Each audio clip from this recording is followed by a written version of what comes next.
Shalom, selamat malam Bapak Ibu Saudara yang dikasihi Tuhan Yesus Kristus. Selamat kita berjumpa kembali dalam renungan pada malam hari ini. Kita bersyukur karena Tuhan selalu mengasihi kita dan melimpahi kita dengan kasih karunia-Nya yang tidak terbatas. Sebelum kita mendengar kebenaran firman Tuhan, mari kita berdoa. Bapa kami yang di sorga, Bapa dalam nama Tuhan Yesus Kristus, Tuhan dan Allah yang hidup, yang berkuasa dan berdaulat atas segalanya. Terima kasih kami bersyukur untuk berkat kemurahan-Mu, penyertaan-Mu di sepanjang hari ini yang telah menolong dan memampukan kami. Saat ini kami mau mendengarkan sabda firman-Mu.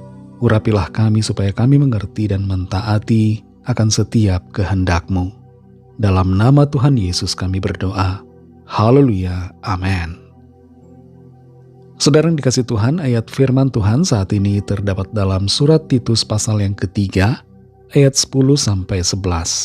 Tertulis demikian. Seorang bidat yang sudah 1-2 kali kau nasihati, hendaklah engkau jauhi. Engkau tahu bahwa orang yang semacam itu benar-benar sesat dan dengan dosanya menghukum dirinya sendiri. Saudara yang dikasih Tuhan, bagaimana rasanya kalau kita berdebat dengan seseorang yang sangat sulit untuk diberikan nasihat? Tentunya kita akan kecapean sendiri karena tidak bisa mengubah paradigma dari orang itu dan orang itu memaksakan pendapatnya kepada kita. Konflik bisa terjadi ketika perdebatan terus-menerus berlangsung. Dalam Titus 3 ayat 10-11 ini terdapat nasihat bagaimana respon kita menghadapi orang yang sulit untuk diberitahukan soal kebenaran. Tertulis di sini, seorang bidat yang sudah 1-2 kali kau nasihati, hendaklah engkau jauhi. Engkau tahu bahwa orang yang semacam itu benar-benar sesat dan dengan dosanya menghukum dirinya sendiri. Yang dimaksud dengan bidat di sini, saudara, adalah orang yang memiliki pandangan atau pemikiran yang berbeda dari kebenaran. Dia punya doktrin sendiri yang dia pandang benar, dan dia akan berusaha untuk mengajarkan sesuai apa yang dia yakini, berusaha mengubah orang lain untuk mempercayai apa yang dia percayai. Contoh dari bidat adalah orang-orang yang tidak mengakui Yesus Kristus sebagai Tuhan. Dan bukan hanya soal itu saja, saudara. Ada banyak soal-soal lainnya, doktrin lainnya yang sangat berbeda, yang diyakini sebagai sebuah kebenaran. Kita semua perlu selalu back to the Bible, kembali kepada Alkitab, dan berpegang sungguh-sungguh pada kebenaran firman Tuhan yang tertulis di dalam Alkitab.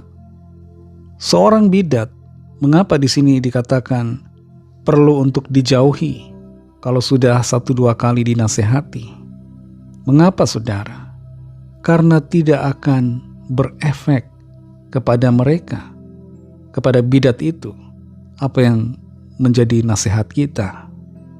Seorang bidat punya hati yang bebal, tidak bisa berubah ke arah kebaikan karena dia sudah stick dengan pandangannya sendiri.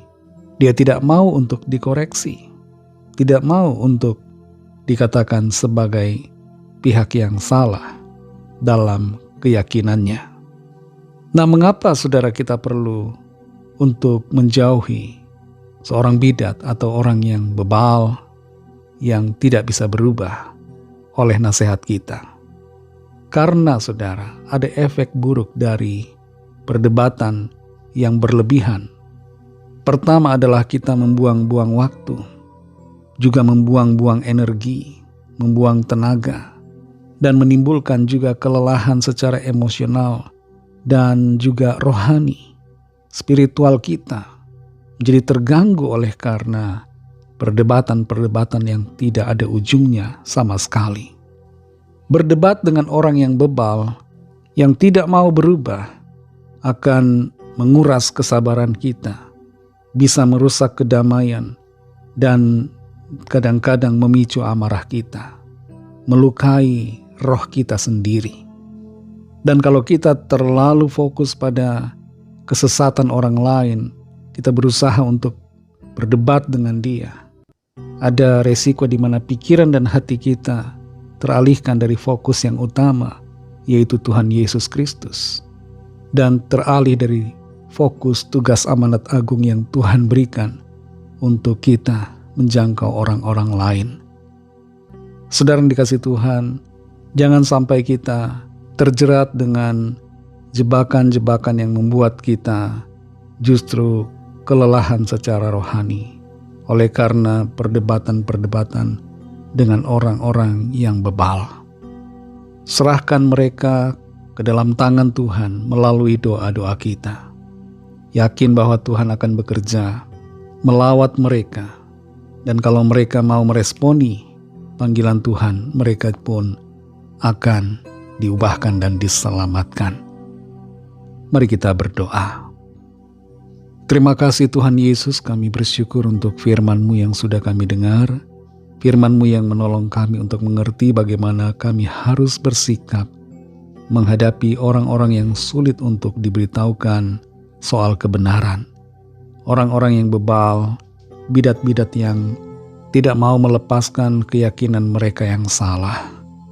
Terima kasih untuk firman-Mu Tuhan, mampukan kami untuk mengerti dan melangkah di dalam kehendak dan rencana-Mu.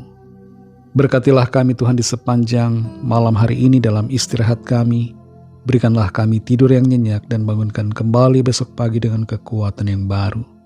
Penuhi kami selalu Tuhan dengan Roh Kudus-Mu, kuasai hati dan pikiran kami, sehingga kami senantiasa memiliki pikiran-Mu ya Tuhan, dan bertindak seturut dengan apa yang Tuhan mau. Kami berdoa bagi yang sakit dan yang sedang dalam pergumulan, yang terikat kuasa kegelapan, yang kecewa dan putus asa. Lawatlah ya Tuhan dan nyatakan kuasa pertolongan-Mu. Mujizat kesembuhan terjadi, ada kelepasan, ada kemenangan, ada semangat baru, ada damai sejahtera yang Tuhan limpahkan bagi setiap kami.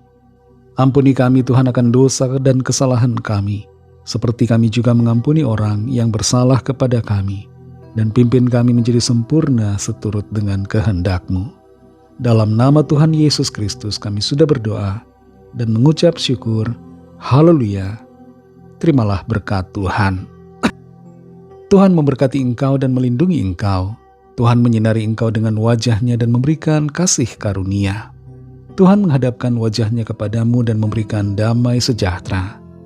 Berkat dan anugerah Allah Bapa, kasih karunia dari Tuhan Yesus Kristus, dalam persekutuan dengan Roh Kudus, menyertai saudara semua, sekarang ini dan sampai Maranatha, Tuhan Yesus datang kembali, dan bahkan sampai selama-lamanya. Dalam berkat nama Tuhan Yesus Kristus, haleluya, amin. Puji Tuhan, saudara yang dikasihi Tuhan, saya percaya firman Tuhan menjadi berkat dan kekuatan buat saudara semua, dan Roh Kudus akan menolong saudara untuk lebih lagi memahami kebenaran firman Tuhan dan hidup selalu dalam kemenangan. Tuhan Yesus memberkati saudara semua. Selamat malam, selamat beristirahat, dan sampai jumpa dalam renungan yang berikutnya. Haleluya.